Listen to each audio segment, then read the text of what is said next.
This is kind of so everybody guys copied this folder, copied that folder from the instructor folder right here into your team folder. That's where we're going to be working. The Excel sheet that we're going to be using is called the EE-01 residential. That's the Excel sheet. So do me a favor, after you copy it to your team folder, go ahead and open it. After you copy it to your team folder, go ahead and open it. So, okay, so I'm going to go open mine. Mine is going to look slightly different than yours because it has data. It's exactly the same format, except it's different. Okay, so that's where gentlemen, you're going to be right in here. Okay. Any comments, guys? Any questions? Everybody knows where we are, at least. So we're going to do estimating and project management. I don't want to do the lecture chapter 1, guys, that talk about estimating, what's estimating and what's not, because you already start taking off. I want to walk you through the sheet so you can put your information in there. And as we move forward, we start talking about the science and the art of estimating. Does that make sense? I've never done it this way, except the strange way we did that class right now is you guys are working on estimating. I have to walk you through this this sheet. Otherwise, what you do is you're going to create your own sheets, and I don't want you to create your own sheets. I want you to use this sheet. I need to walk you through it. Can I have thumbs up, Chad? Everybody's good with that? Okay. When we talk about, guys, estimating, I'm going to summarize a few things. We're going to talk about them in the chapter. If you read chapter 1 and chapter 2, it talks about it. Estimating is simple, is summarized in 2 words. Counting the component and measuring the distances. That's it. That's what the estimating is. Counting the components. You're going to go to a box like this. Here's a 2-gang box. By the way, we are doing residential. We're doing plastic, not metallic. Everything that you guys are doing are plastic. The major challenge when you do estimating, guys, is knowing what wiring method and material you need to use for this particular job. This job is a residential job. The wiring method is going to be plastic boxes for the most part and raw mix. Can I have thumbs up, Chad? We fully understand that? So when you guys are picking up wires, you're not going to go pick up a wire that a raw mix cannot give you. For example, if you need if number 14, 6 conductors are number 14, they don't make 14-6. They make 14-4, but they don't make 14-6. Does that make sense? You're dealing with cables, not conduit. Though if I was taking off with conduit, I can put 8 wires, number 14 or 12, in one half an inch or an inch conduit, half an inch or a 3/4 of an inch conduit. The wiring method is raw mix. The boxes are plastic for the most part. Everything inside the building is going to be plastic boxes with raw mix. Everything outside the building, we're going to go outside the building to the swimming pool, right? We have a swimming pool to go outside, and we have a garage. The minute that you go outside the building, we're going to use PVC Schedule 80 underground, and we're going to be using THHW wire. And the swimming pool, guys, when we go around the swimming pool, and I know we have 2 journeymen here, you guys probably done it. I'm sure you've done it if you're journeymen. When we go around the swimming pool, we're going to be using a PVC conduit and a plastic boxes rated for what location, not these. Okay, can I have thumbs up, Chad? We fully understand the gravity of what we're doing. We're taking off an apartment building. The apartment building is you guys designed it, so you're familiar with it. 2-story buildings. We're going to take off all the receptacles. We're going to take off all the switches. We're going to take off all the disconnects, all the wires. Everything is going to be taken off. If you're inside the building, you're dealing with raw mix and plastic like these. If you're outside the building, you're dealing also with the plastic, except it's waterproof equipment, as well as PVC and wires rated for wet location. Cool? Can I have thumbs up, Chad, before we go ahead and start? Okay. In order to understand this sheet, guys, now this sheet is good up to 90%. You guys have to massage it to make it fit into your project. To understand the sheet, there are 16, this file has 16 sheets. So you guys are familiar with Excel. Can you guys click on that button here? That little button here will take you to all the way to the beginning. And that will be sheet number 1. Everybody can see sheet number 1? Can you guys click on this button here? I believe this button should take you all the way to this one should take you all the way to the end. Okay, here you go. and click on sheet 17. If you guys, everybody can see that there are 17 sheets in this file. Cool. Everybody can see that there's 17 sheets in this file. Ours actually have names on the sheets. Yeah. You guys have names in the sheets? Yeah. Beautiful. Because we did them for you. Yeah, you have the advanced ones more than mine, so that's good. So you guys have the sheets. I like this one because it has data in it. I don't want to give you the data. These are data not for this project, guys, for projects that we did before. So I don't want to give you the data. So here's what we're going to do. I'm going to start with, so everybody knows that there's 17 sheets. I'm going to start with sheet number 1. Cool? Let's go to sheet number 1. When it comes to sheet, how good are you guys with Excel? Everybody knows how to add. All what you need to do to use this sheet is really simple. Add things and multiplying them. That's as far as it gets. How many of you know how to link two sheets together?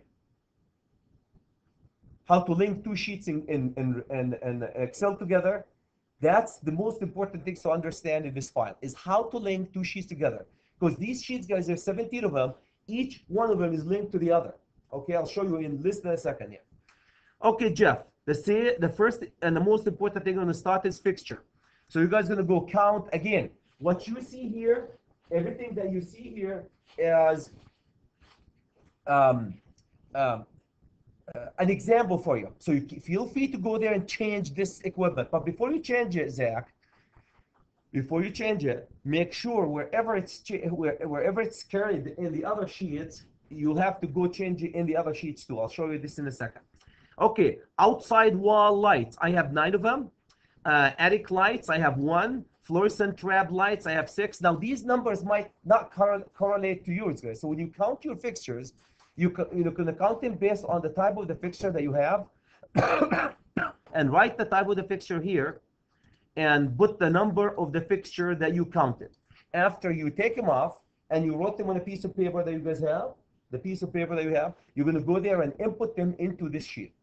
Can you guys assure me that this is an example? If you need to add to it, you can add to it. If you need to delete from it, you can delete from it. This is an example. These are all your fixtures. Some of them, if the things are not used, either you leave them there and put 0. If I were you, I would not delete anything. I would add anything. Look at these, match it to what you have. If it doesn't have what you need, put 0. All what you have to do is just put 0 there, and it will 0 it everywhere, wherever that component is located. Okay, so that's my fixture. So based on the book that we use, which is my calls, we start with counting our fixtures. 1, 2, 3, 5, based on the type of the fixtures. Now hear me carefully. For fixtures, guys, 99% of the time, actually 100% of the time, we take quotations. So we send it to 3 vendors.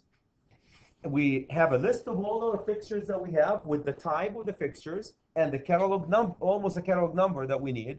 So send them to 3 vendors and ask them to provide this type of fixture or equivalent. For this project, the residential project, I don't want you to do that. What I would like you guys to do is go online, because it's a dwelling. For the dwelling one, only for the dwelling one, go online, find an average. Most of these fixture, guys, it averages $20 an hour. If you say $20 an hour for residential fixtures, you are right on the money. So go online, find how much these fixtures are. It's not hard to do. Add them up, and later on you're going to see how we're going to put them as a lump sum. Next project and the project after, Jeff, what we're going to do, we're going to have a schedule that you guys did, the lighting schedule. We're going to send it to Davis & Associates, and they know that. They will come back with a price, a code for your lights. Same thing for the switch gear, the major equipment. We're going to have a code for the switch gear. Cool? Okay, here's my switches. Then I have single, then we move to switches. I have switch, single pole switch. You guys have seen single pole switch, not double pole switches. 3-way switch is completely different. So when you count switches, pay attention. Is it single pole? Is it 2-pole? Is it 3-way? Or is it 4-way? In dwellings, guys, 99% of the time, you're dealing with 3 things. Either single pole switch, or 3-way switch, or 4-way switch. We don't use a whole lot of double pole switches in residential. Cool? So here's a single pole switch. or three-way switch looks exactly like this with different. This is actually a three-way switch. Looking at three-way switch. So make sure you don't count this three-way switch exactly like a single-way switch on the wall, right? You can count them separately. Four-way switch, fan switch. If you guys use the fan switch, this is a speed control fan switch. You can use this one as a fan switch, right? Or you can use speed control. If you use a speed control fan switch, here's one for you. Dimmer. If you use a dimmer, here's one for you. And then then with the switches comes single gang, and I'm sure you guys have seen him. You have a single gang. We're doing dwellings, so we're using plastic. Single gang, or two gang, or three gang boxes they're going to be using. So single, two or three gang, or even I think they make four gang boxes plastic. Darren, help me here. Yeah. Sure they do. So these are the boxes. So here's my question for you. If I have two receptacles or switches, if I have two switches like this, two switches, right, side by side, I counted all my switches, and then I have two of them guys side by side. When you pick for them, you're going to pick a single gang box or a double gang box. A double gang box. Everybody understand that one, especially the ones who don't wire? If you have two switches side by side, as you count them, right next to them, count that there will be a box. And that box is going to be what? Double gang. Cool? With the double gang box, I should have brought covers, guys. With the box, so here's a single gang box. Here's a single gang receptacle. With this, in order to completely cover the whole thing, you need what? A cover. So and this is a single gang, single pole switch cover, or single pole switch cover, right? When we move forward, guys, as we move into Revit, as we move into McCormick and Accubid, this that you're looking at right now is called an assembly. They call it an assembly. So when we talk to the software, not in this sheet, in the software, they call these an assembly. So when you pick an assembly, the nicest thing about the software, when you pick an assembly, they ask you what type of assembly you want. I need a single pole switch assembly. Single pole switch assembly, you're looking at it right now here. A box, a cover, and a switch all in one. And they actually include the screws all go inside them that goes to tie them together, all the screws that goes with them. Can I get you guys to understand the word assembly is not just a device? So there are two terms the software are going to be using. They're going to be using assembly meaning a cover, a device, and a box. Item, we're going to be using item. An item, only a box. When they say an item is a box, or an item could be a switch, or an item, guys, could be what? A cover. Can I have a thumbs up, Chad? We fully understand the difference between an item and an assembly. That's, if you understand this, guys, you will roll into the softwares. All the softwares use an assembly or an item. An assembly, you put them all together, and you make yourself an assembly. So when you're taking a single pole switch, everything is done. But the minute that you pick it up as an assembly, the box and the cover are done. Don't have to worry about it. Unfortunately, in this little software that we have, guys, you have to kind of itemize them because we don't have a whole lot of assembly. Okay, so Darren, my friend, that's why it comes into the single gang switch box, two gang box, and three gang box. Now, what if I need more boxes? Chad, I need more boxes. Okay, do you guys know how to add a row to this sheet? Right click here, insert, and gentlemen, you got yourself another row. And add as many as you want. Can I have thumbs up, Chad? We fully understand this is a guideline. We can modify it. Cool? Jeff, makes sense? Okay. And Adam, Andrew, my friend. How many of you guys are the ones? Andrew, are you doing Takeoff now, or what are you doing? Yeah. Okay, so it makes a lot of sense to you, and the same thing.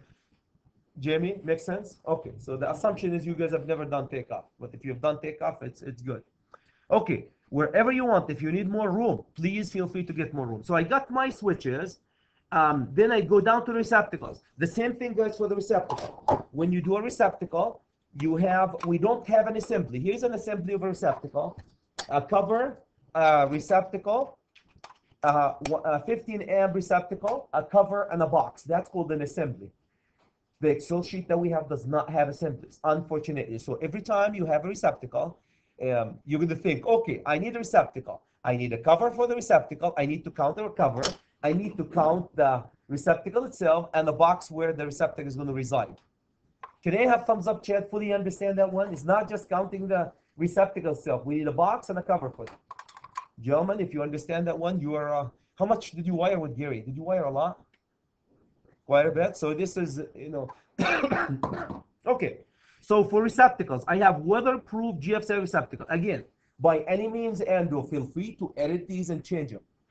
So I have weatherproof GFCI receptacle. Why do we think weatherproof? This is the outside receptacle. They have to be GFCI'd, and they have to have an in-use cover weatherproof. That's a more expensive receptacle. And you put the number right next to them. Right underneath it, I have garage GFCI receptacle and GFCI garage GFCI receptacle. That's a regular GFCI receptacle. If you want to just call it GFCI receptacle, be my guest. I don't know if you guys shows the same thing. Garage, does it? Shows different. GFCI protected. I don't know that how, these two guys are GFCI. There's really no difference between the two.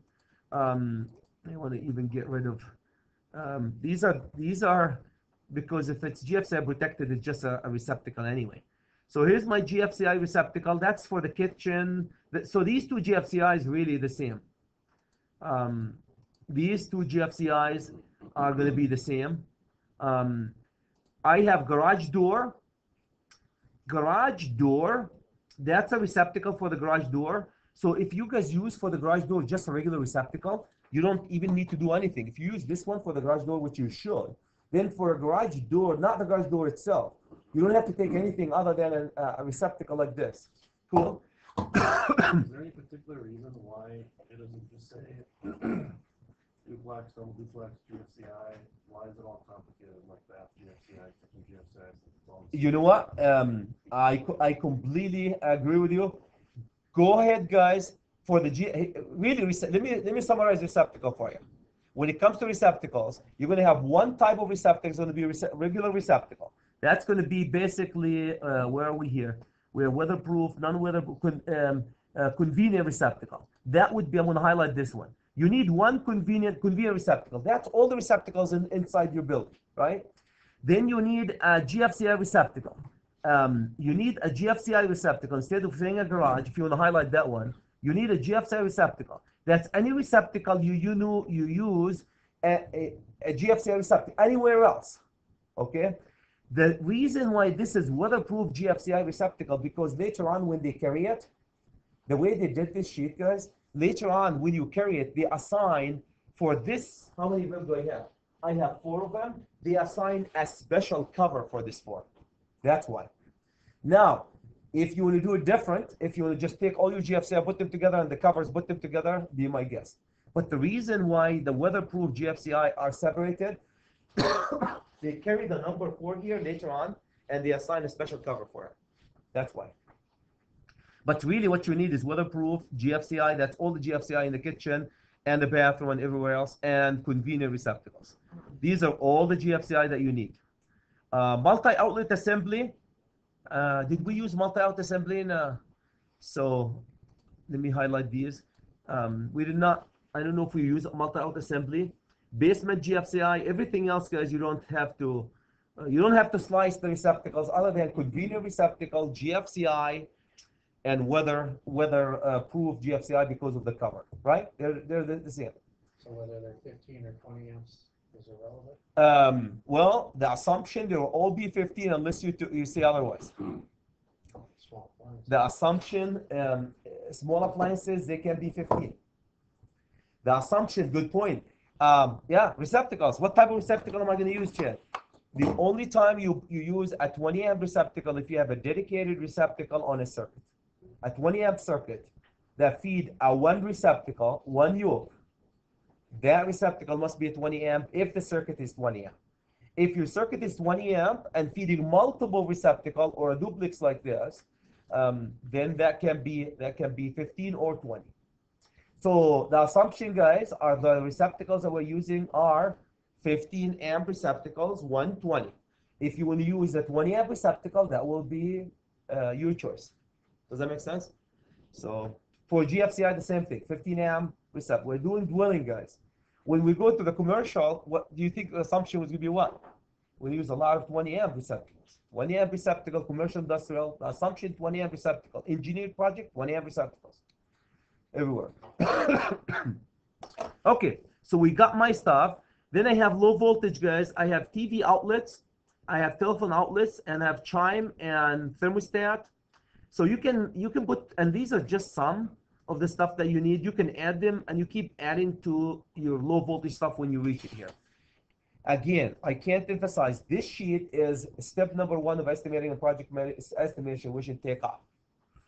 Feel free to add it, but before you add it, Jeff, let me just walk you through how it's tied together. So when you add something or you modify it, all what you need to do, guys, is just go link it. And that's I want you to see the cumbersome of it. So when we go to the estimating software, you see, great, Chad. Now I don't have to do all this one. It's done behind the scene. Any question about this count of symbols? Okay, I'm going to take you to sheet. So sheet number 1, does it say in yours? I should open yours too, the one I gave you.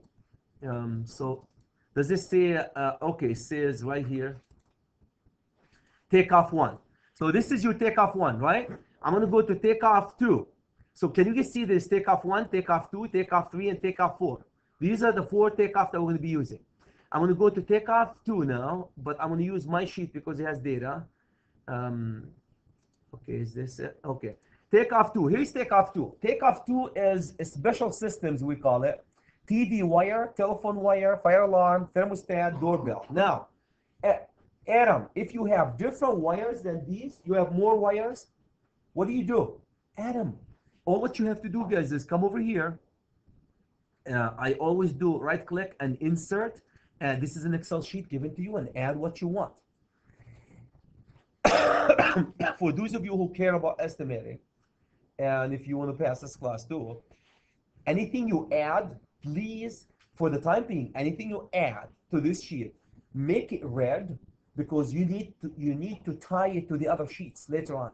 If you don't know how to tie it, ask me and I'll help you tie it. Anything you add, you need to tie it to the sheets. Okay? Any comments, guys, about the takeoff of these systems? Darren, my friend, makes sense? No? Yeah. Okay, let's go to 3. 3 is measuring. So when we do takeoff, when we do estimation, guys, the first step is takeoff.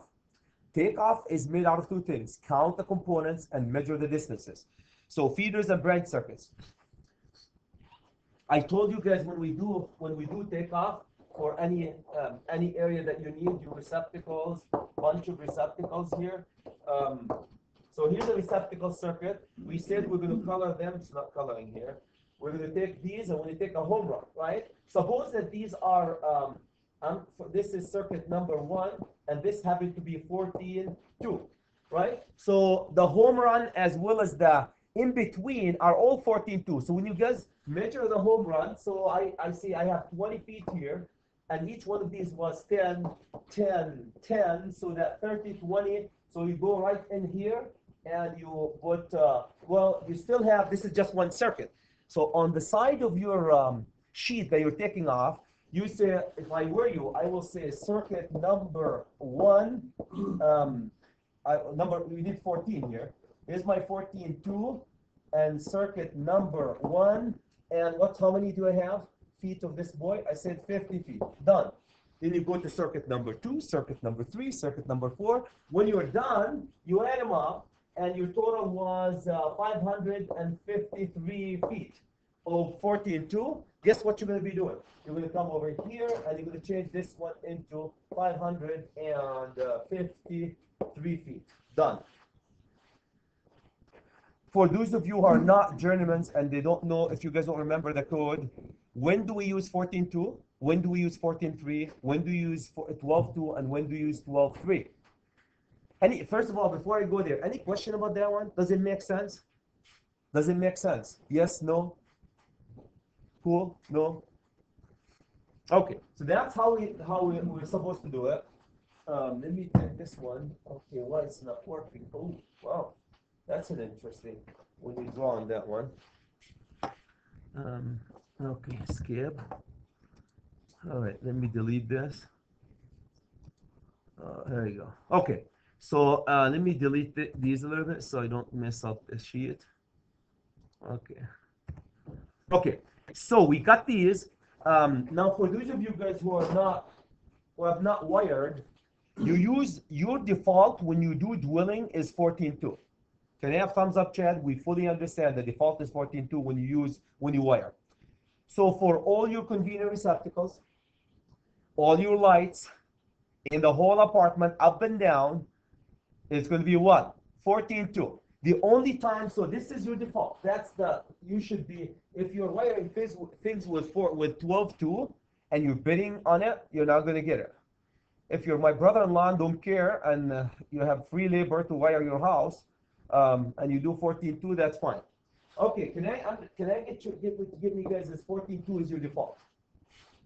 Now, when do you use 14.3? The only time you use 14.3 is with three-way switches. Three-way switches. That's the only time one of the times you're going to use 14.3, and the other time, guys, you're going to be using it is with multi-wire branch circuit. When you use a multi-wire branch circuit, you need a hot, two hots, and a neutral. That's 14.3. If you use multi-wire branch circuit in your project. Any question, guys, when am I going to be using 14.2 and when am I going to be using 14.3? If in doubt, as you start taking off Adam, let me know. Now, 12.2, when are you going to be using 12.2? You have to follow the code. 12.2, we're going to follow the code. So the first place, guys, bathroom. Bathroom receptacle. Second is kitchen. Kitchen receptacles. And what else? Bathroom, kitchen. So we have bathroom receptacle, kitchen receptacles. All the equipment, guys, we had baseboard heaters.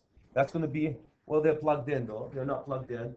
And outdoor circuits. Outdoor circuits. The outdoor circuits, guys, that we're sending, Andrew, the ones that we're sending to the garage stalls, and the ones that we're sending to the building, to the structure for light and receptacle, we want it to be 14.2. So branch circuit, bathrooms. Did I miss anyone? Jeff? They're required by code? Most of the stuff on the wall, all the stuff At 20 amp. Yeah, the other ones are going to be single conductors. Yeah, these outside ones, guys, thank you. These are actually conduits. So really, it's not related to 12.2 anyway, because we're doing conduits going outside. Okay, 12.2, 12.3. I don't think we're going to be using 12.3 anywhere else. I can't recall, but if you use 12.3 would be if you use multi-wire branch circuit in the kitchen. Yeah, that's a good example. This is multi-wire branch circuit kitchen or anywhere else. Multi-wire branch circuit. 14.3. You don't really do that much anymore. Huh? Because the flow change. What's that? Multi-wire branch circuits. You have to put a 2-pole breaker on it. So what changes if you put a 2-pole circuit breakers on it? I'm just saying that people don't do it very much anymore. Because of the fact that you don't want to have to shut down 2 circuits. Yeah, it makes it hard. The reliability of the system. Yeah. The code requires you, if you have a multi-wire branch circuit right now, is to tie them together.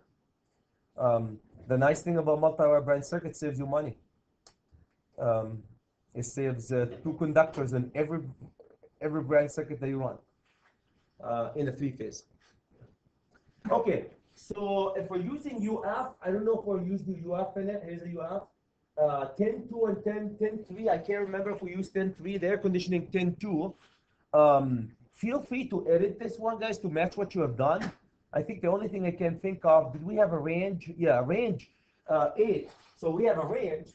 The range will be 8, 4. You need 8.4 for your range, so you have to add that one. When it comes to the equipment, guys, as you move through it, please ask me about the dedicated circuit for equipment if you're not familiar with. When we size them, if you can't remember, I should be able to get you the typical wiring for them. When we go to the commercial, you guys size the wires. The wires are right in front of you. Any comments, any questions about these wires that we're going to be taking off? Feel free to add to this list by any means. Everything you add, be careful because as you do take off, it's going to change a little bit. Okay, takeoff 3. Takeoff 3 here, guys, is home runs. They did the home runs separate. Can I have your attention, guys, is you really don't need to do that. Can I get you the home run 3, the whole thing here? You really do not need to do that one. If you took the home runs with the branch circuit, Jeff and Andrew and Chuba, if you took your home runs with your equipment, you do not have to do that. Does that make sense? When you take, if you like, so number 4, guys, if you took all the stuff in number 3, branch circuits, the loops as well as the home runs, you don't have to do that. So I'm going to leave you guys up to you to how to decide on that one. Any comments, any questions about number home run number 4? Cool. Okay, let's go to 5. Now 5, where it becomes, guys, interesting, guys.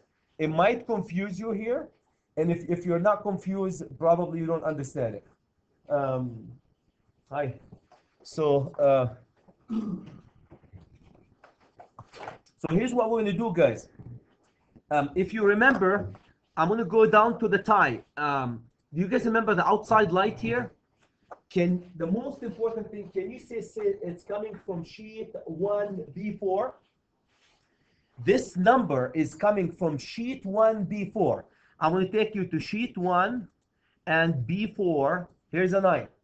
Do you see how the sheets are tied together now? After the takeoff, sheet 1 through sheet 4, any sheet after that, starting at sheet 5, it's tying the stuff that you took off. So 1, 2, 3, 4, your takeoff is done. Your takeoff should, for the most part, be done by sheet 4. And that's where it shows it right in here. Let's use a takeoff. Your takeoff is done by sheet 4. Okay. Now, let me use the ones that you guys use so we can be on the same page. Okay, I want you guys to look at this here, outside wall light. I'm going to go put the 9 here, and go look at bill of material. You guys see that there's 9 here? There's 9 fixtures. That's called outside wall light. Okay, bill of material. So the first step, we're going to take off. So we did the counting, 1, 2, 3, 4, 5. We measured the distances. Cool. We measured all our distances. The next thing we need to do is assign them something called bill of material.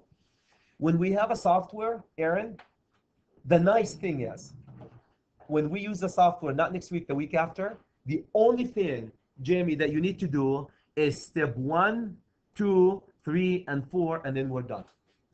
You don't mess around with assigning bill of material. The software will spit the bill of material directly for you. That's the power of the software. Since we have an Excel sheet, guys, everything has to be inputted in it. Okay, so let's go bill of material. The first bill of material, guys, it's going to allocate a round box, a fan box, and a total man hour to install this type of fixture. A total man hour to install this type of fixture. Okay. This is how it goes, and that's why I said if you guys change the fixtures, you have to understand how this sheet is tied together. I have 9 fixtures, outside wall light. They all need, can I get you guys to look at this right here? Do you see how they link them together? It says take off 1. Let me show you how we link. Can I link one thing in front of you? See, I'm going to go link this cell here. Oops. I'm going to go link this cell to... I want to remind you, we are in bill of material number 1. I'm going to go link it to, let's say, take off to cell A1. Shall we? Okay. Or anywhere. So the first thing you do when you link, you put equal. Very easy, simple. Just type equal. That's how you put the math in Excel anywhere. And then go to take off 2.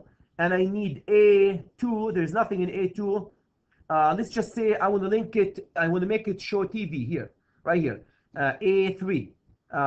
Here's A3, right? And hit enter. Now this cell, every time you change Takeoff to A3, this cell will pick what you put there. If it's a number, we'll pick a number. If it's a word, we'll pick a word. That's it. As simple as that. Any comment, any question, guys, about this? This is the nicest thing about tying multiple sheets together. That's how all these sheets is tied together. I'm going to delete that one. Okay. So then, my friend, here's my 9. They're coming from Takeoff 1 B4. Look, I designed this one to equal D4. Equal D4 meaning all the fixtures, the outside, I want to assign a round box. Here's a round box, guys. I'm going to assign a round box for this. So now we're getting into the assembly. We're assigning a round box for them. Cool? And that's how we assign a round box. If it was a fan, where's my fan? Do we have a fan? Smoke, number 7. Okay, there you go. Number 7, paddle fan. Oops. Can you guess the fan here? You see, when it comes to the fan, all what I did, and I just put D7, meaning everything, pick the number from this. And this is not rocket science. These are just, if I have a fan, I need a fan box. Anybody knows the difference between a fan and a fan box? The difference is probably a couple of a box for a couple of dollars versus a box for $8, $9. That's a difference. Does that make a big difference when we do estimating? Yeah. Any comments, any questions? Any comments, guys? Any questions about this sheet? Any comments, any questions? Okay. I can't emphasize every time anything in red. Does yours show red? Anything in red is math. It's already inputted for you. So Brian and Jamie, if you were to change anything in red, please be aware that you're changing math. If you input something, can you guys see it? Look at, if you input something, you have to, all these fixture, if you change these fixture, guys, that you did, let me show you something that really interesting. See, I'm going to go change this smoke detector. Can you guys see that? See, I'm going to change this smoke detector into something different, right? Or I'm going to go add, here's Takeoff 1. I'm going to add another fixture right here, right? So I'm going to say, give me a fixture type. Let's say just fixture A. I have an A fixture, just for the lack of, and I have, let's say I have 7 of them. Cool. I have a fixture, 7 of them. I'm going to go to bill of material. There, that fixture is not there. Is it there? It's not there. So the first thing you need to do, guys, is right here, click, insert, right in here, hit equal, go to Takeoff 1, pick A, enter. Now A is here, right? Come over here, hit equal, come to Takeoff 1, pick the 7, enter. Here's the 7 is here. Now, Darren, you're going to decide, okay, this fixture, what type of box does this fixture need? The only option that you have is round or fan. Now, what if you need a different box? Then you have to change this, add another column with a different box. It gets involved. It should be. If you guys are an estimator is a guy who knows the installation and knows the design, the top notch. So it involves, so suppose that these fixtures were actually just a round box. Cool. So I'm going to go hit equal. See how easy that is? Equal, and hit 7 and enter. Now I have 7 fixtures type A. Each one of them is, each one of these fixtures is going to have a round box like this big. Now the labor, the total labor that will add to it, we already inputted a lot of information here, guys, for you. We're assigning a 0.5 hour to install the fixture. You argue with this, change it. That's the labor units. Labor unit is a whole different thing. Don't even mess with it. I'm interested right now in the concept. So when you guys add something, do me a favor. Come over here, copy it. You know how to copy the cell above it. Here's my copy. And go down here so it carries the same, and paste it. And here you go. You need to install these. You need 3.5 hours to install it. Now, really, you might sit there and say, do you really need, well, that was for the range actually. So I would say this is a fixture 0.25. We're assigning 0.25 like a fixture. So I'm going to go change this one into 0.25 and enter it. I need 1.75 hours to install these 7 fixtures. These 7 fixtures. Any comments, any questions? Is it involved? Yes. Any comments, any questions, guys? Okay, I'm going to go over bill of material number 2 and then give you a break, and I'm going to continue with the rest of the file, guys. Today, I want to make sure that we fully understand that file, because what I want you to submit, Adam and Joe, my friend, is this sheet modified. That's going to be the outcome they're going to submit to your friend Chad. We have done that for over the years, and it works good. You need modification. Estimators are the top-notch people. They're smart. They're patient. They know what they're doing. They're oriented to details. There's a lot of details in this one. You're going to think as an electrician, act as an electrician. Oops, I don't know if you want to act as an electrician. Anything that's not on this list and you want to add it, you can add it. It's an Excel sheet. Ask me, say, Chad, how is this going to impact the rest of the sheet? Okay, any question about bill of material number 1? Can I have thumbs up, Chad? We fully kind of understand it. Yes, no, cool. Okay, let's go to bill of material 2. Bill of material 2, guys, is taking the single pole switch. You guys remember the single pole switch? 3-way, 4-way, dimmer, and fan, and assigning a box, a switch, and a plate. The ones who were here when I started my talk, I said there's something in estimating called an assembly. An assembly is made out of a box, a device, and a cover, and all the screws that comes with it. Because Excel sheet that we have is dumber than a rock, you have to create your own assembly. What we're doing here, guys, is we're creating our own assembly. Does that make sense? You will not understand estimating unless you go through creating an assembly. An assembly, so for the single pole switch, I'm going to assign a box and a switch itself and a plate. Let me give you an example. So let's go to the single pole switch here, guys. Single pole switch, I'm going to put 100. I put 100 for single pole switch. Cool. I'm going to go to the bill of material 2. Can you guys see? It picks up the 100 for single pole. It assigns 100 switch, and it looks like it doesn't assign. So then you have to have a box. Now it picked up only the switches. Now we're going to decide out of these 100, how many boxes do I need? Let's go to the boxes. You see the box single gang. Let's go pick a single gang box, guys. How many single gang boxes we're going to do? Let's just say all of them are single. All of these 100 are single gang box. They're not next to each other. So here's 100. Oops, 100 here. And then go to bill of material 2. Look what happened. Now I have a single gang plastic box, 100. The box is 100. I have a 100 plates to go with it, and that goes with the switches. That's going to go with it is a 100. Any comments? Any questions? What's going to decide?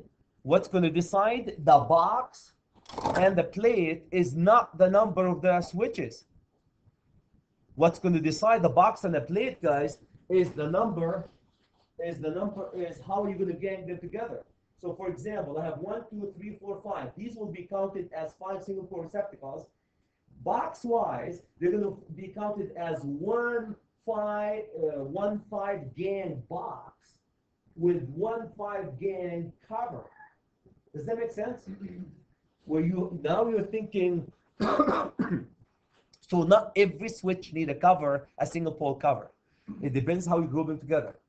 So as you take off, Andrew, you take off, you have to count, are they in the same box and need the same, 1 single gang cover, or 2 gang cover, or 3 gang cover?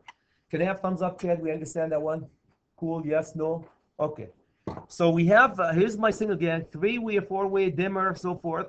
The boxes, you have to add the boxes, guys, and the box will assign a plate for it. Same thing, I want to bring to your attention, if I have a 3-way switch, take off one I818. I can't read it. Takeoff 1, no, Takeoff B18. This is Takeoff 1 B18. If you were to go mess around with this sheet and change, so that will get me guys to Takeoff 1 B18. Here's B and 18 is here. That cell right here. So if I put 10, let's say 15 here, I should be able to see, where was I? Bill of material 2. I should be able to see 15. Any comments, any questions? So what you need to know the number of receptacles, the number of switches, and the boxes. And when you assign a single gang box, the Excel sheet is smart enough, not really, to assign a cover for it. If it's a 3-gang box, I don't have a 3-gang cover, you'll assign a 3-gang cover to it. The good news is when we go to McCormick and AccuBid, all these are called assemblies. And as an assembly, it will be assigned directly inside in the background. And very few of you, the smartest, will be ever allowed to edit the assemblies. That's what makes and breaks people's project. When you go to Parson or Regan, they're messing with their assemblies. You use the assembly as is. If you want to mess with it, because it has labor, it has tons of other things, guys. It's a big deal. There's temporary assemblies that you can add to the project. But the concept of assembly is a big concept. Any comments, any questions, guys? I'm going to give you exactly 5 minutes, and I want to continue with that sheet, guys, because that's the bread and the butter of this project, basically.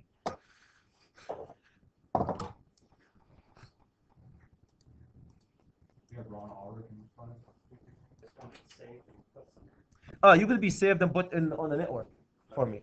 Yep. This due, Joe, this will be due Friday of next week. The final, that's when we seal the residential project. Friday of next week, but keep hitting it. Okay, now I'm gonna go to bill of material number 3. Bill of material number 3, and this is where you guys gonna jump in. Bill of material number 3, assigning an assembly. Here's an assembly. I have a cover, a receptacle, and an outlet. A cover, receptacle, and outlet. Here's a weatherproof. So let's just go, guys, and get it's Takeoff 126, B26. Takeoff 1B26. I'm gonna go. I have an outside receptacles of 10 of them. I have 10 outside receptacles. When you go to bill of material number 3, it picks the 10. It assigns a single GAN for them. And Darren, see what it assigns to it? Weatherproof cover. That's the power of that one. You're assigning an assembly. You're assigning an assembly, guys. Unfortunately, you have to build the assembly in this Excel sheet. If it wasn't an Excel sheet, all these will be done for you. All these will be done for you. Any comments, any questions about bill of material number 3? Everybody understand that every time. So if you go change, who am I going to pick on? Aaron, if you go change weatherproof receptacle, make sure before you delete any of these, make sure that they are tied to something here. Make sure you check. So if you want to go change the weatherproof into any other receptacle, it will alter the stuff that you did here. So the best thing, guys, the best thing that I've advised the students all the time is when they change anything in the takeoff here, make sure you go and check the bill of material 1, 2, 3, and 4. 1, 2, 3, and 4. Go check bill of material 1, 2, 3, and 4, and 5, actually. Okay, I have garage receptacle, garage door, conveyor receptacles. These are 15 amp.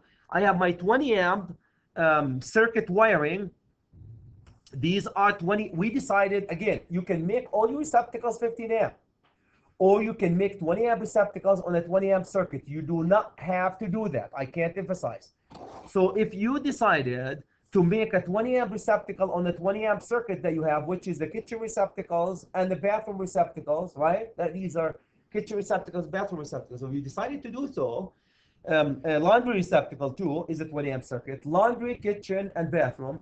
Then you have to go count them as 20 amp receptacles and put them right in here. This is Takeoff bathroom receptacle. It's counted as 20 amp, Jeff. So if you go right here to B31, all the way to B31. B31 is right here. Here's B, here's 30, and here's a 1. right here. Bathroom receptacle is shown as a 20 amp receptacle. You want to change that one, you have to alter the sheet. My advice for you guys, not worth honestly messing around with this sheet, especially changing them. Take the default. What's 20 amp, make it 20 amp. What's 15 amp, make it 15 amp. Because ultimately, if you're an estimator, you most likely, because you have to have a software like McCormick or Accubid, and all these will be built into it. You can modify them, but it will be built into it. So take the default is good up to 90% of the time, which is good enough for you. Okay, so here's takeoff number 3. Any question, guys? Is multi-out assembly, if any. Anything that does not exist here and you need to edit, feel free to edit knowing that it will be tied right through. Again, you guys are estimators. Estimators are the brightest bulb on the tree. If you think this is complicated, maybe you're in the wrong business. And we're coming to the software. The software is coming, so don't worry about it. This is just to help you understand really the stuff. Okay, let's say the weatherproof, I have 10. I have 10 single gang boxes. I have 10 GFCI receptacle with it and a 10 weatherproof covers. Can you guys see that?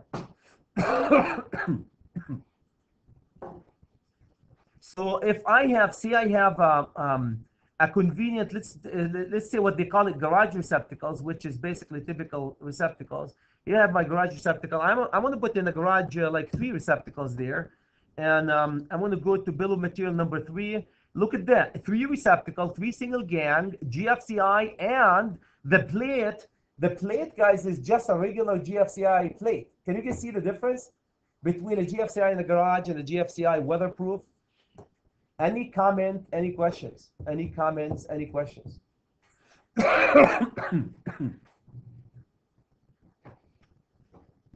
Aaron, does it make sense? Convenience, just the standard. Convenient standard receptacles, yes. Absolutely.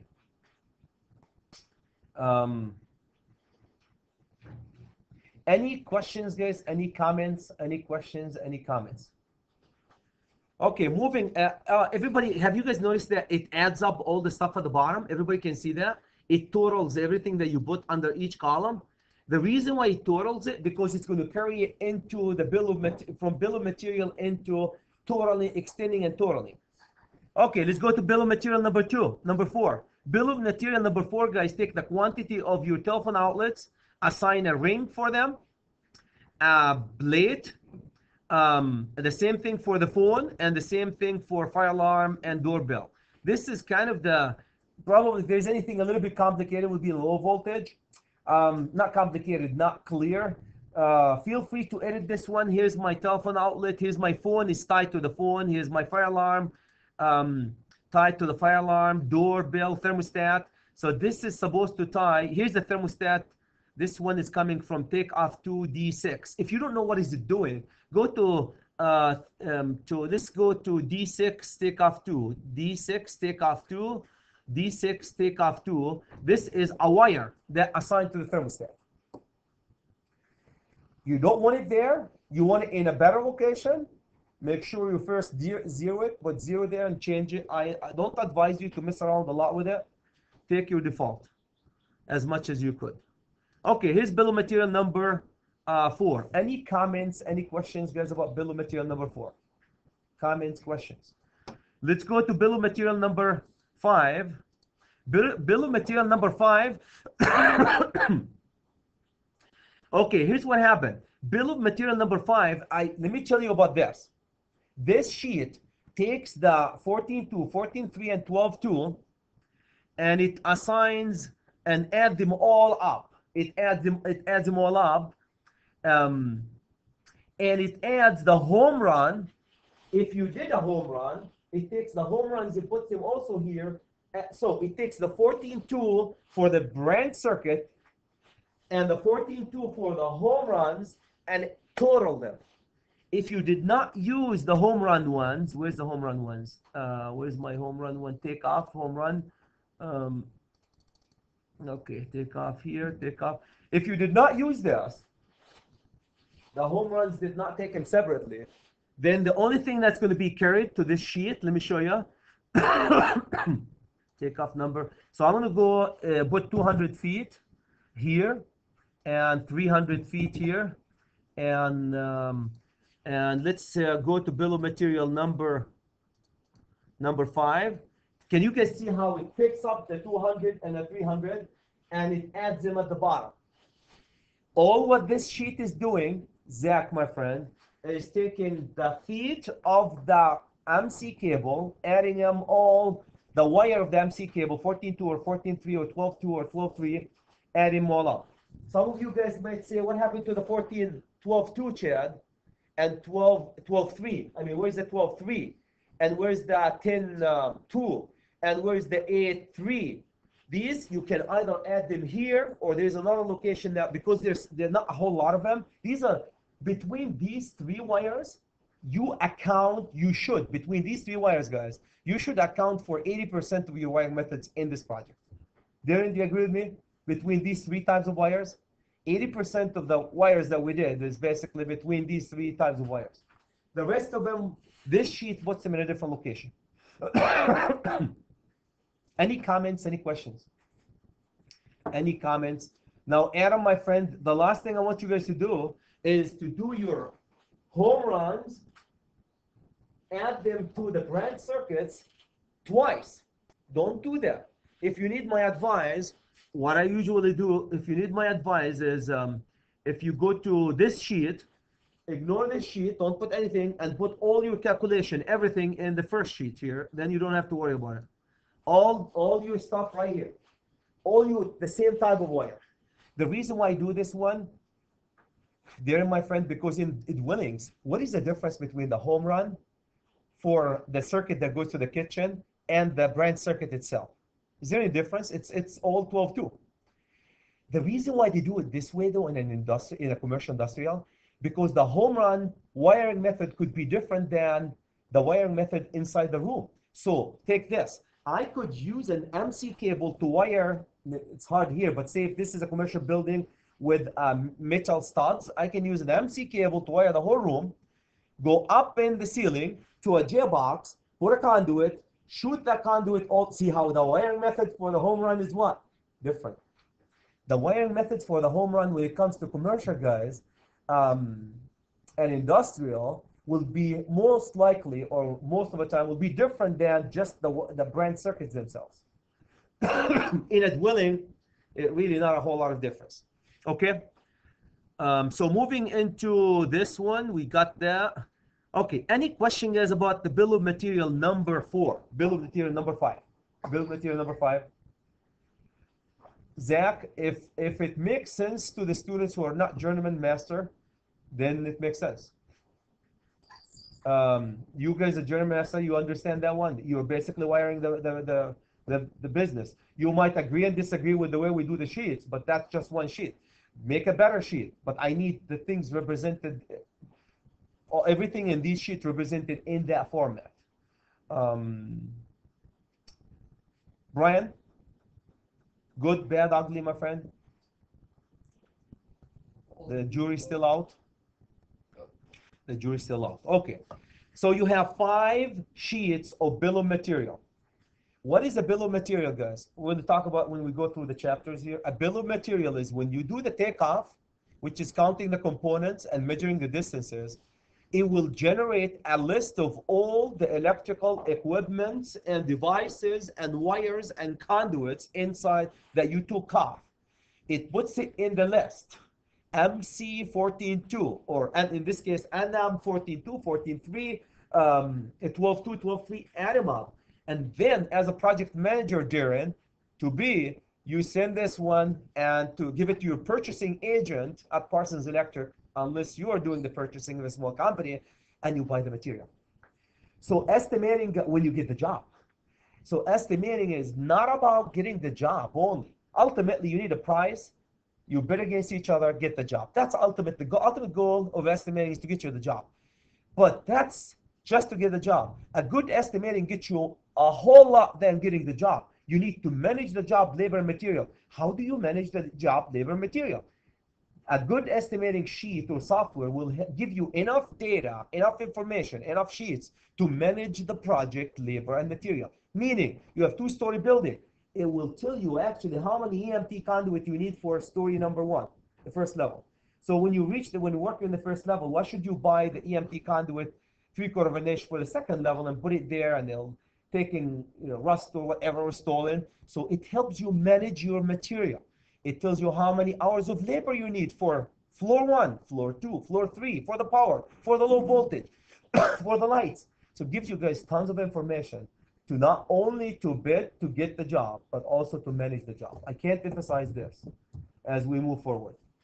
Okay, so we did 2 things so far. What I did, guys, is we do the takeoff, and I think we did it. How many? 4. We have 4 sheets for takeoff and 5 sheets for bill of material. 5 sheets for bill of material. When you're done with bill of material, you should have, this one is really not really the best, but a real good bill of material should give you a nice list of every single electrical device and wire that you're going to use in this project. Cool? Any comments, guys, about the bill of material? Any comments about the bill of material? Yes, sir. On number 4, does the phone outlet not have a phone plate? The plate is the yeah, the plate is the The phone is going to come as the plate and yes, yep. So the phone, the phone, how they come, the plate itself is actually the phone. Now if you want to put it in a box, you assign a box. We're assigning a ring for it here. I don't have a phone, but when you have a phone, what typically the cheapest, easiest way when doing in residential is you have that phone plate, which has the device in it, and then the ring, which is the cheapest thing. You put your ring and you tie it. You do not need a box. That's how we're assuming it's going to be done. Now, if you do it differently, feel free to assign a box for every low voltage device. You do not need this by code. Does it make sense? No cover is needed. The cover and the device are one piece. Box is just easier if you're doing like a cable or Ethernet. If you ask me if it's my house, I'll go to a box. Feel free, guys. These are suggestions, cheapest way. Feel free to change if you want to.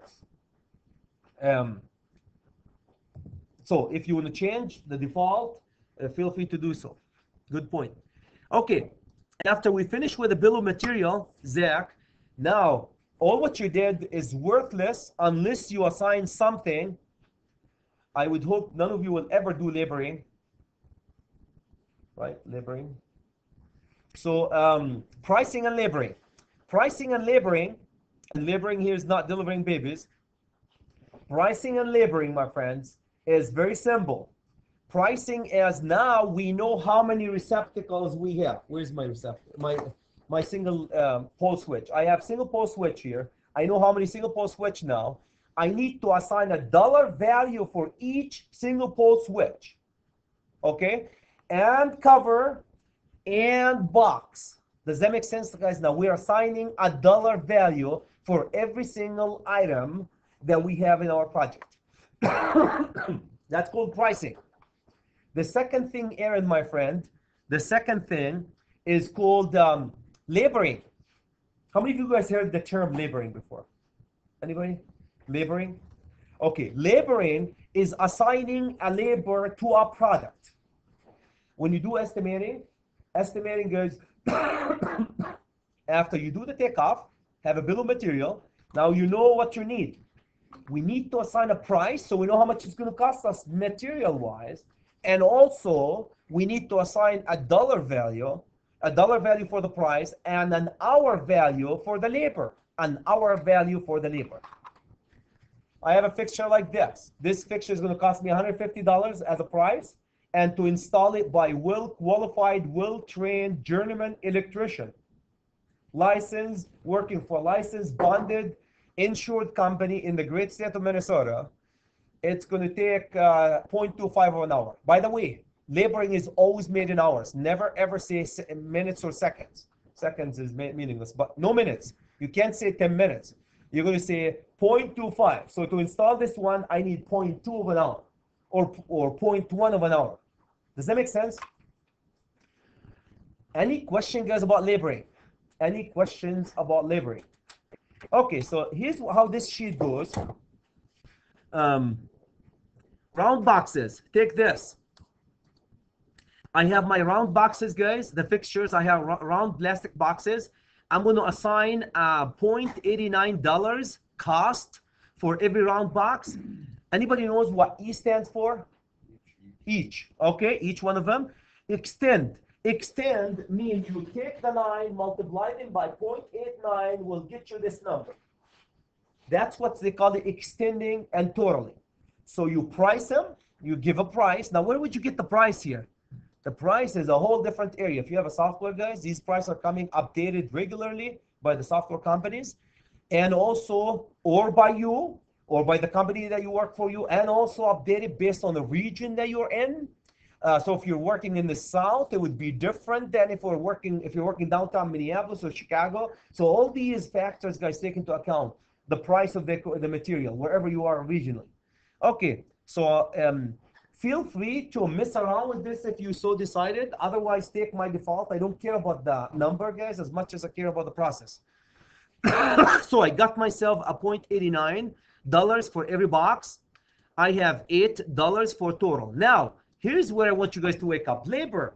How long will it take a well-qualified journeyman electrician to install a box to put a fixture in it, a round box? The assumption right now is 0.1. Labor units, guys, there are multiple labor units. I'll show you what Nika has. Nika has a labor units that most of IBW and so-called union contractor will use. When we use the software, I will show you how Nika, all the Nika labor units are in the software that we're going to be using, and you can pick, and there are multiple Nikas, so you can Nika 1, 2, 3, and 4, I believe. The higher the 3, I can't remember how McCormick is. I thought it's 4. There's multiple Nikas. The higher the Nika, the more hard, the more the labor is. The equipment needs more labor. Okay, so for the time being, we went into a labor unit. They call it labor unit manual, and we got 0.1 of an hour for every round box. So, and you can sit and think about it. So, Darren, can you install 9 round boxes in an hour almost? That includes banging the box.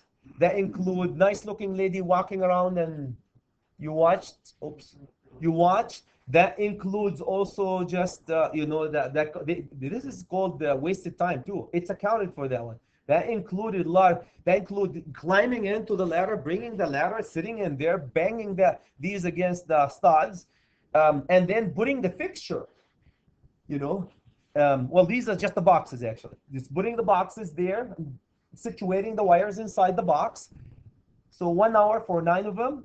I probably can do 18 of them myself, but remember, you're bidding it. And you're bidding it for somebody who is not fully motivated as you are when you work for yourself. You're bidding it for somebody who's worked for you, for not yourself. Mike Holtz, guys, when you talk about estimating, he always says, do not ever bid things based on how long will it take you to do it. Because you're working for yourself. You can work hard. You can avoid looking around when you're working. So anyway, so that's what we'll talk about these guys' labor units later on as we move.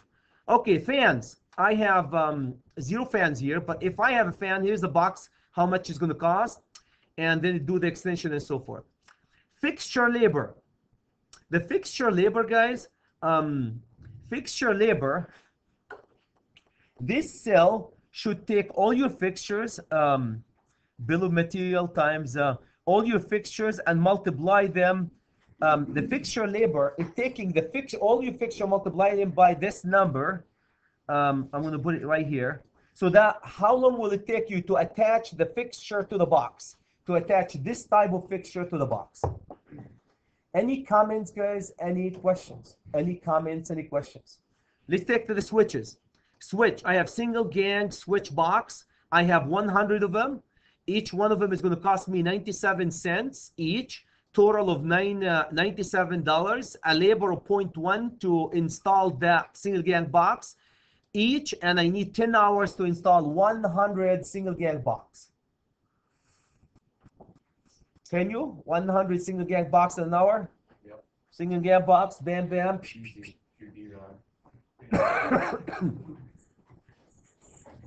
I want I want you to understand, guys, this does not include laying out and planning. This does not include laying out and planning. Somebody should do the layout and planning for you. So you're not going to go sit and measure and distances. That somebody will lay out all the stuff for you, and you're banging these boxes to the 2x4s. Okay, so here's your switches. Here's single pole switches. I have 100 of them. Here's how much each one of them is going to cost. A little bit cheap now. And this is how the total, and that's how the labor for them, 0.2 to install them. And it goes through all of them, guys. Dimmer, single gang plate. Here's the plates. It takes 0.025 of a dollar for a plate, and it takes you to install all the 2.5 hours just to put the plate on for 100 of them. Any comments, any questions? I'm not interested in the numbers as much as I'm interested in the process.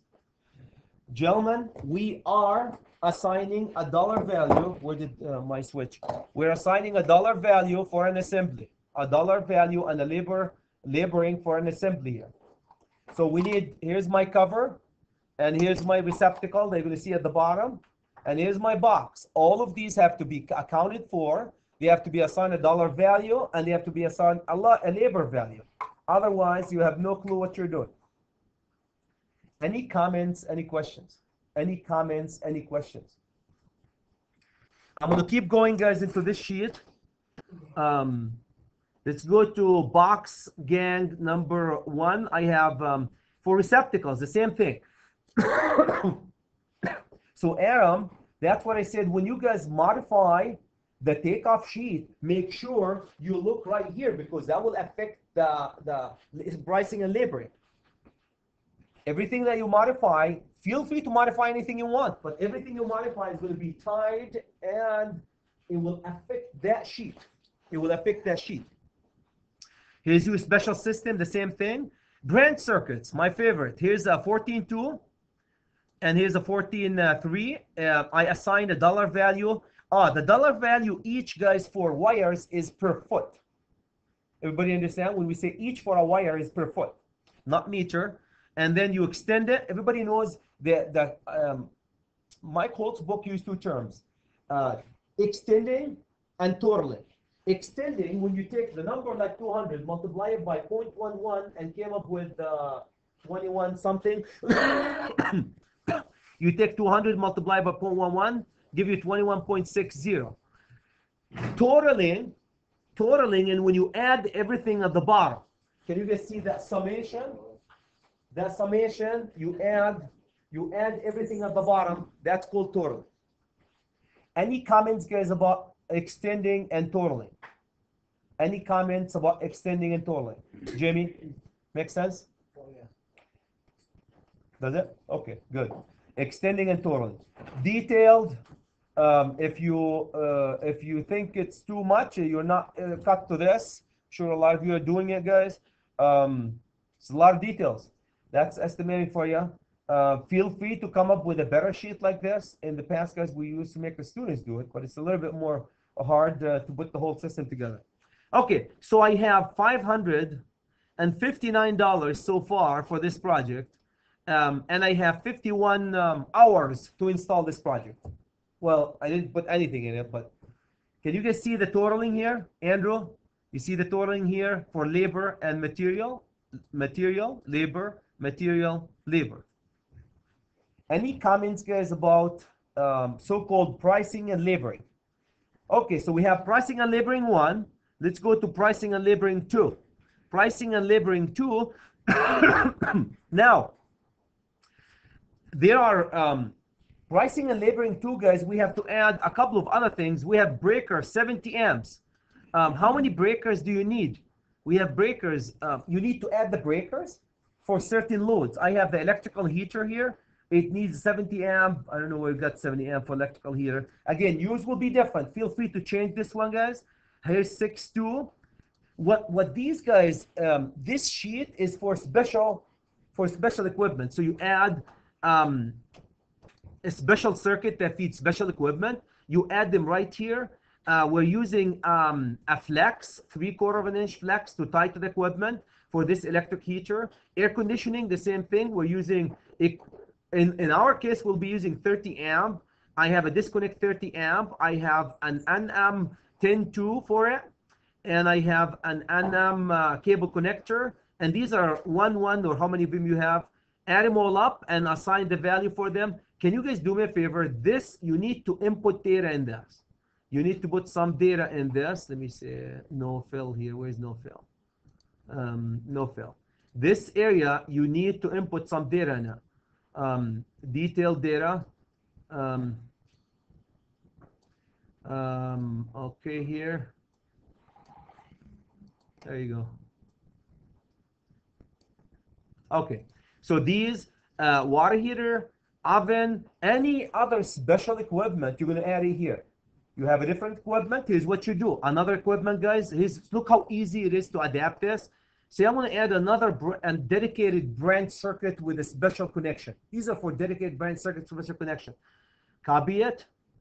Come over here, copy. I'm going to put them where? I'm going to put them right here. Right click here and insert copied cells. You got yourself an identical area that you can edit and keep the math up and running. Oh, that's what I do, guys. Don't insert, don't start a new. When you deal with the sheet, always copy an existing thing and then edit it. That will cut on your time. It cuts your time down to probably 20% of what you need. Did you guys see what I did? Have another piece of equipment, insert it. Okay, and then it keeps your math up and running here. When you put your math, it keeps your math up and running. Any comment, guys, about pricing and laboring 2 of 4, oven and so forth? Let's go to pricing and laboring 3. Same thing: dryer, dishwasher, washing machine, refrigerator. Now, Darren, if some of this stuff like refrigerator, Chad, it's a 20 amp. If you fit it with the 20 amp branch circuit in the kitchen, ignore that area.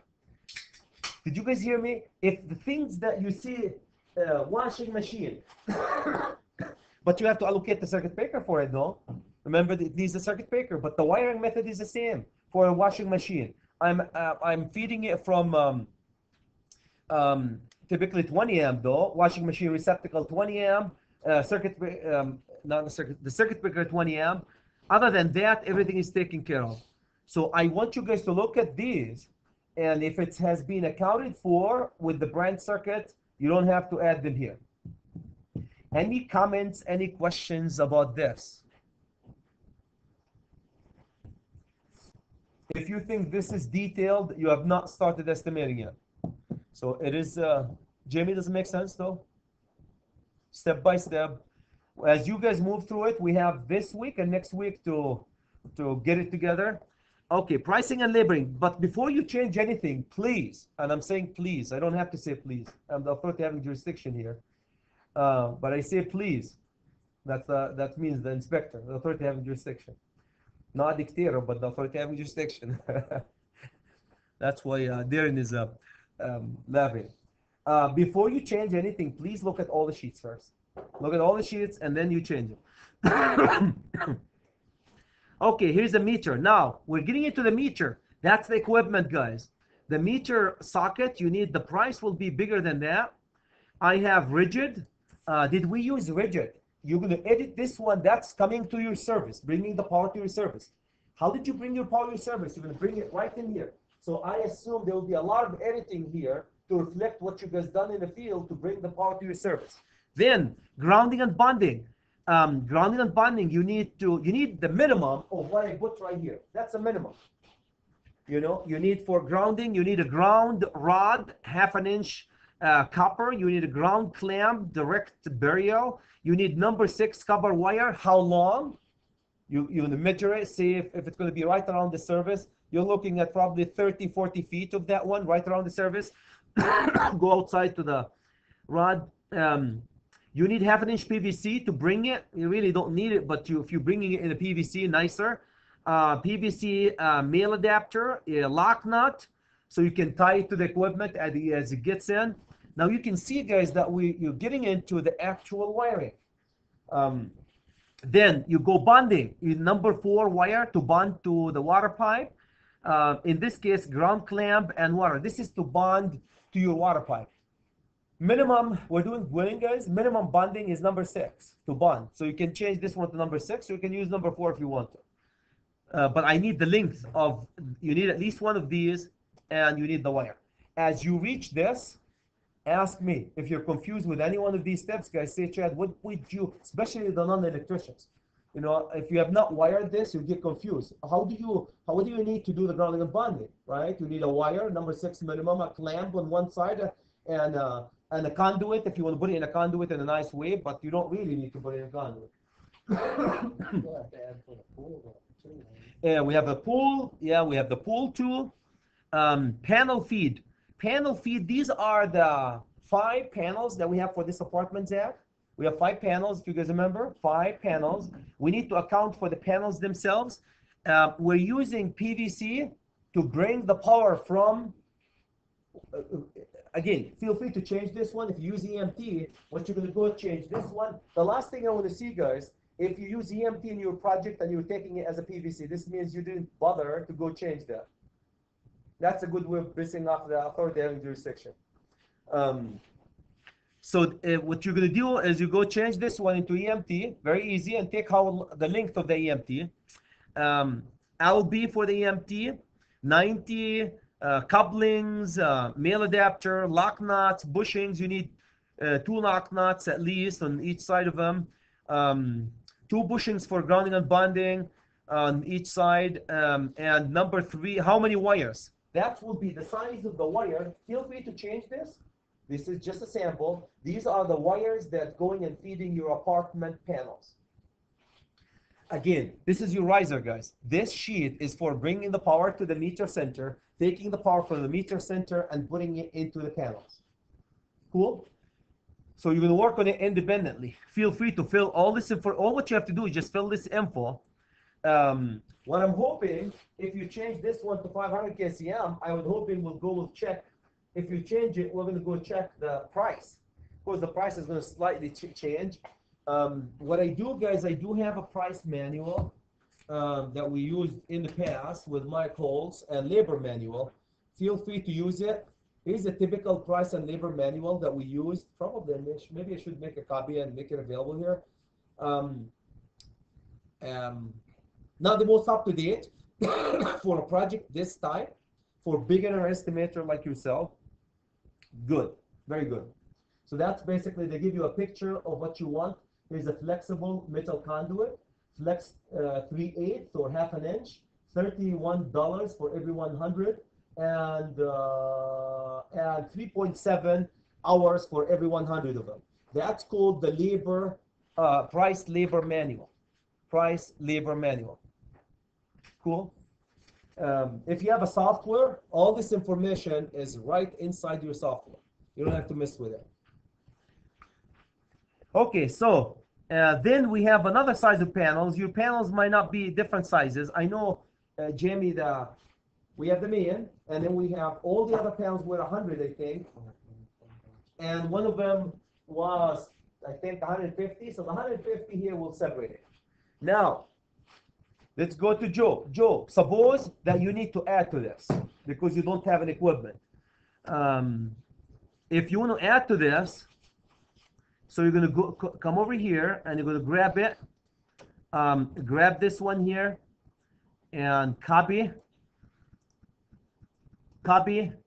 and paste. And you got yourself an extension of what you have done. You got yourself, you're going to know where to copy and where to paste, and then you can adjust it. Any comments, guys? Any questions? Any comments? Any questions? So that's, and then you can adjust the, make sure it prints right and so forth. We'll talk about printing because ultimately you guys are going to print this one. This will have a proposal at the end. That will be your takeoff, bill of material, and proposal at the end for this project. Any comments, guys? Any questions? Let me go back here. When you print, make sure you do it right like I did. Don't print, don't type over it. Okay, so that's all your service. This is 404, your service. Any comments, any questions? Any comments, any questions? Aaron, does that help? Complicate things a little bit? You guys are taking estimating project management. This is not just going coloring a couple of pages and then move on. My daughter in the first grade can color a couple of pages. You know, you have to know the material, which I'm sure you do. So that's what I would like you guys to put into it. Okay, any comments, any questions? So here's what we did. We did the takeoff. We have the bill of material. Now we did pricing and laboring. When you're done with pricing and laboring, we're going to go to bidding. We're going to do the bidding. Done. Now everything is done.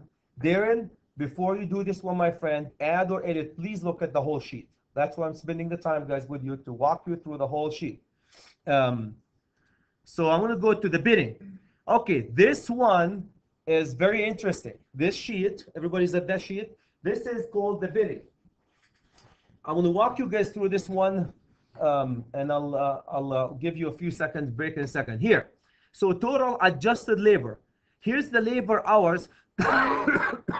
Can you guys see? Start from the top here. I'm going to start from, well, let's start with the most important thing here.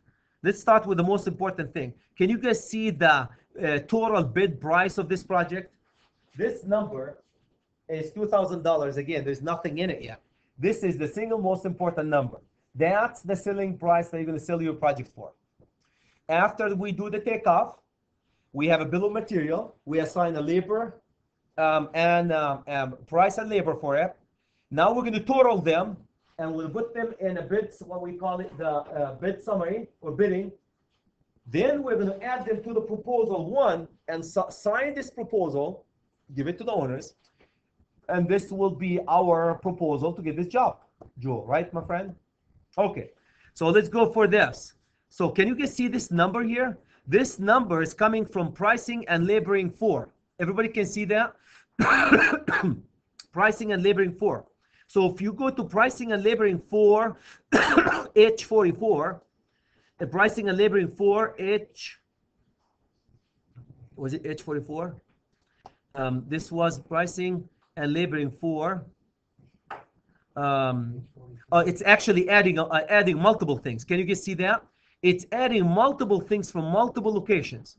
It's adding multiple things for multiple. It's taking pricing and laboring from 4 and from 3 and from 2 and from 1.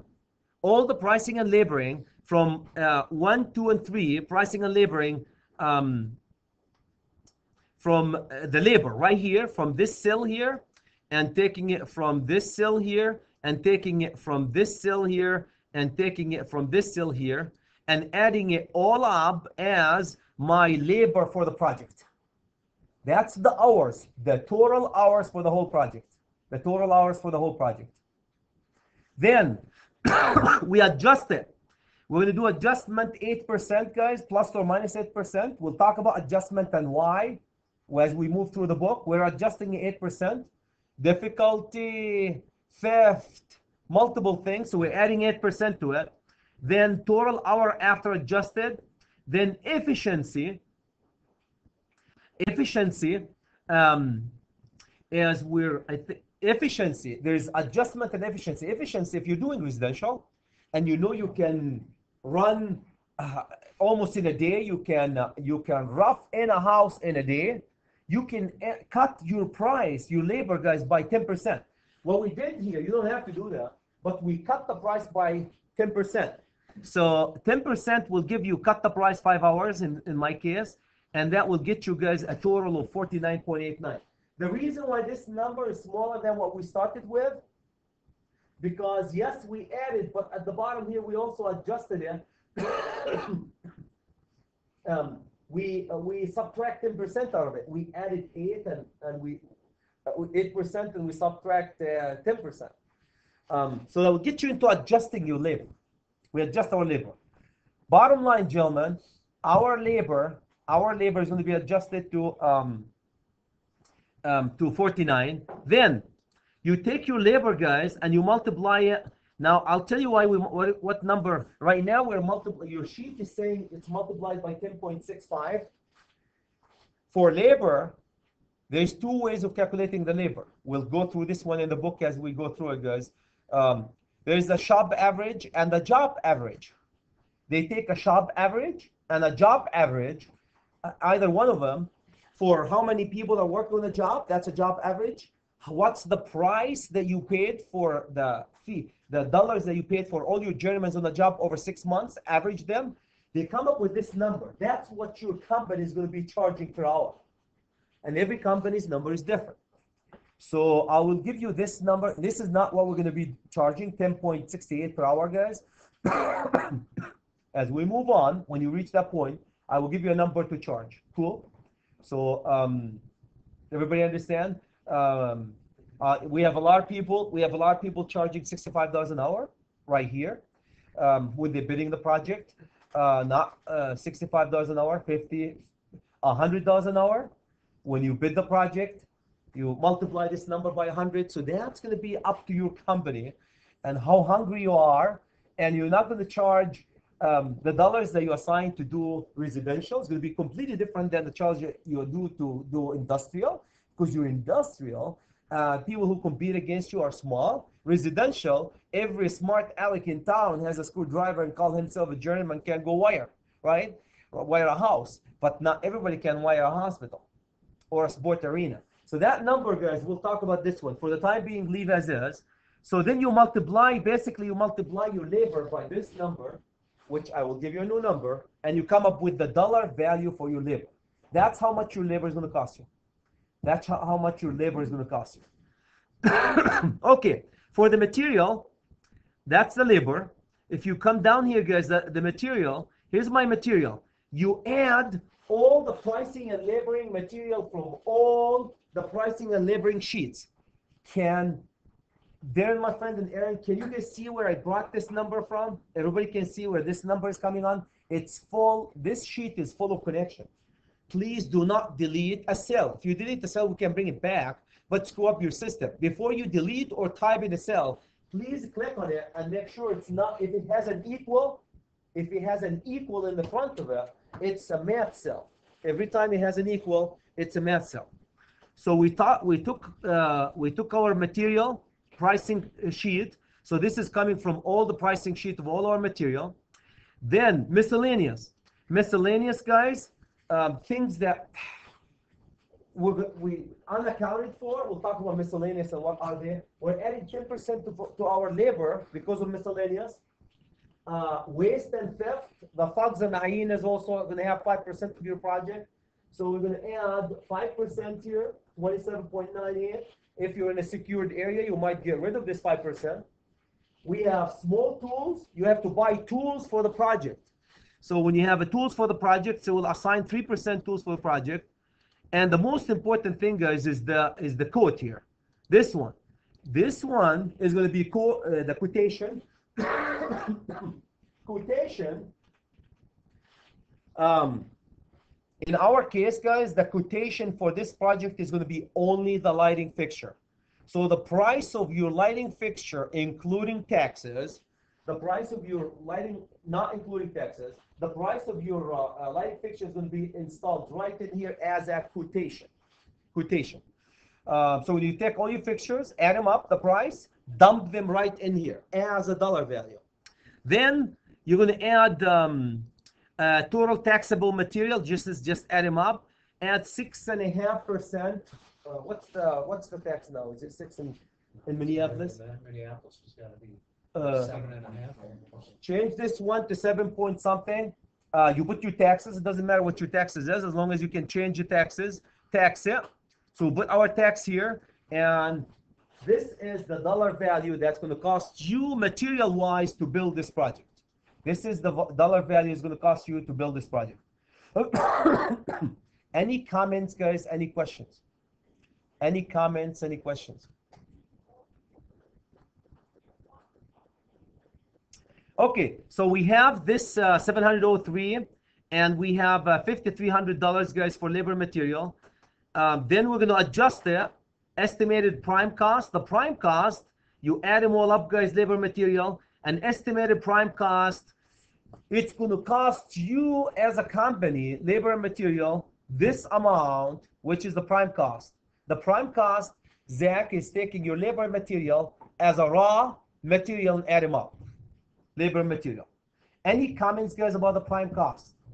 Everybody knows what the prime cost? The prime cost is how much it's going to cost you as labor material. Then, because if you guys go to the overhead, then here's my prime cost. I need to add an overhead. There's two ways of adding the overhead. We'll talk about this one in the book, in the chapters as we move on. One way is assigning a dollar value for every hour. The other one is assigning a percentage of the prime cost. So when you have the percentage, you take your prime, you take your estimated prime cost, and you multiply it by the percentage. Okay. In my case, Brian, my friend, we took $13 per man hour, and we assigned this one to overhead calculation. The overhead, Joe, would be managing the labor, people who don't carry the tools, anyone who does not carry the tools, anyone who carries the tools is a labor. Anyone who does not carry the tool and manage the project is going to be added as an overhead.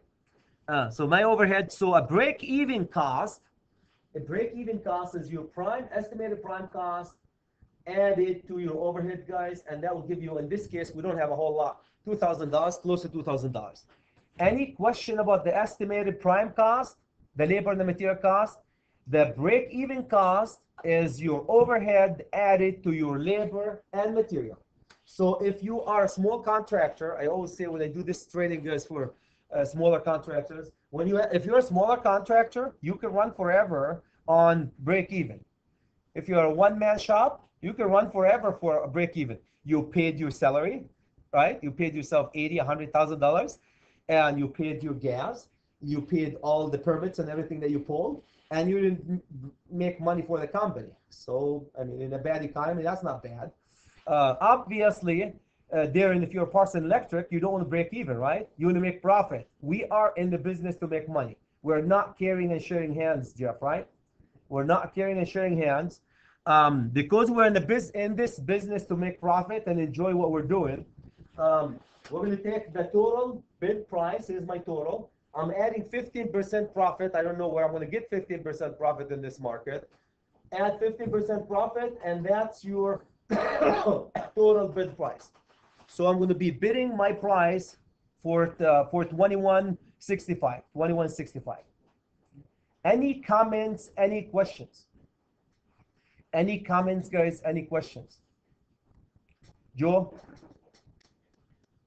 Any comments? Any questions? So I have my total bid price. I added the profit here. Jeff, are you okay? Okay. Do you want to leave? If you were wasting your time, please leave. Who said I was wasting Okay. time? Yeah, well, I'm lecturing. Okay. So either you let me finish my work, Was something please. that distracted you? Yes. Oh, well, I apologize. Okay. Thank you. If anyone, guys, does not like we're wasting your time, please feel free to leave at any time. Okay. So we have the bid price here. We add the profit to it. You got yourself with the bid price, your estimated bid price. Okay. This section is called the analysis. We're going to be doing this analysis, guys, on every project. If you're a project manager or an estimator, after you're done, you're going to do analysis on your estimate. So I know I'm going to go sell this project for $2,100. When I sell a project for $2,100, I'll be fooled if I send the $2,100 done by a junior green estimator without doing analysis on it. The first thing you need to do is to take the labor, divide it, the total price by your labor, give you the percentage of the labor percentage of your project. You take the total, divide it by the material, the total divided by material, that will get you the labor percentage of your project. Then the code could take the direct cost, if any, like permits and so forth, the overhead, and the profit, so that these numbers are your flags. When you do an estimate, you need flags. Instead of taking any estimate from anyone who knows or not know how to do estimating and go submit to the customers. The project manager guys, they have to look at all these values and analyze them and say every hospital we do, the labor, Jamie, is 25% or 30% of our project is a labor, and this time is 50. Why it's 50? So that's going to be part of our analyzing the system. That will be part of analyzing the system. Okay, another way of analyzing the system, guys, is to take the square foot of your building, which you are going to go and take the square foot of your building here, divide it by the value that your bid is, and get you the dollar value. You're going to get you the cost per square foot. My cost per square foot right now is 20. My cost per square foot cost is point right here actually 0.76 per square foot. Again, this is not done. That will get you the cost per square foot for your residential building. If every house that you did, the cost per square foot, guys, is say $10 per square foot, or if it's a commercial building, 15, and this particular project is giving you 25, you've got to know why it's giving me 25. Otherwise, you're missing something. Okay, so this section, as I will be going through this material book here, we're going to be studying, guys, analyzing the beds and so forth. We'll go step by step as we go through the lectures here. So that's your analyzing your bed. Then we got the dollars per square foot. Then we have our hours. So we analyze our bed here. Then we have total hours to do the job. Then this one will, if you divide it, how many men or women, qualified, trained, journeyman, men or women, they're going to be working on your project. I assigned 2 here. The 2 will have 16 hours a day to work on the project. If you take the total amount of hours divided by 16, which is 2 people working 8 hours each, that will get you 3.1 days to finish this project. Obviously, this project is not done yet. What this one, Aaron, is giving you, it's giving you managing your labor. When you do an estimate, it's not enough to get you a bid price. What's important in giving you a bid price, guys, is you need enough information to manage your project, labor and material. Enough information to manage your project, labor, and material. If you divide this by a 5-day week, will get you how many weeks you need to finish this project. Any comments, any questions about this sheet? Short of this sheet being filled, guys, I will not accept short of this information being filled in new sheets by Friday of next week. What was your quotes again? The quotes is all the fixtures that we have, the electrical fixtures, including the fans, added up. Okay, so that's the sheet. The last 2 is the proposal. What I would like you guys to do, this is from the students that did it before. You're going to come over here, Joel. You're going to edit this information. All this information is going to be edited. This is in Excel. It's an Excel sheet, so it picks up your bidding price right here. It tells you the proposal. We'll talk about the proposal, guys, but this one will tell you we need to edit this information here too. So you're going to read it as we go through. You're going to be editing this information. What am I providing to the customers, and what's the price? And because we're not sharing and caring hands, and we're making a living here, you need to tell how much money you're going to be paid and when. So Adam, we're going to have at the slab inspection, when you start putting the concrete and so forth, we need 20% down payment to do the project. Then rough in, after you finish the rough in, 50%, and then 25% when you finally finish the project. The proposal, guys, will say how much you want to do the job for and how do you want to be paid and what the job include and not include. And we'll talk about this one as we go through. Then whoever the company, contractor, guys, is going to sign it and date it and so forth. Proposal number 2, if you look at the proposal number 2, when Dave Karski from Parson Electric, guys, was here, if you remember, he said it's very important to specify what you are not liable for as much as what you're liable for when you do a project. People assume you're going to do a lot of stuff if you're an electrician or electrical contractor. So this is where you spill a few things that you are not liable for. For example, if you have fluorescent recycling, hazardous material, it costs a lot of money to do it. Are you going to do it? or not. If not, make sure you put it in the proposal. So we'll go over this one, guys, when we go through the chapters. But I believe that will should get you up and running. So that's the one. The last sheet. The last sheet is summarizing everything that we have done. From the basically summarizing the whole steps, guys. But the most important one really after is the bid proposal or the bidding, and the proposal 1, proposal 2. Proposal 3 is just summarizing what you have done from and coming to which sheet. What you have done coming from which sheet. Any comments, any questions? Any comments, any questions? Comments, questions? My expectation, guys, to pass this and move on is to fill this form, edit it as needed. And when you do the takeoff, like you guys will color, we'll write everything that you took off on the sheet itself or on a sheet attached to it. Give it to me by the end of the week for what you have done, and by the end of next week. So that's my expectation for passing this. If you do estimation right now, and good for you, you're going to do it, a quick reminder, friendly reminder, I'm the authority having jurisdiction. And most of us in the electrical industry understand this fully, meaning the inspector. You do it my way unless you convince me otherwise. I'm not saying I'm a dictator, but in our industry, it's called the authority having jurisdiction. If you are to challenge the authority having jurisdiction, which is great, it's America, man. So then you have to have a reason for that. And if you convince me, Darren, I'll be more than happy to change my mind. You guys have seen that. Okay? Is this enough information to get you guys up and running with your stuff? Okay, that's all I have. Thank you.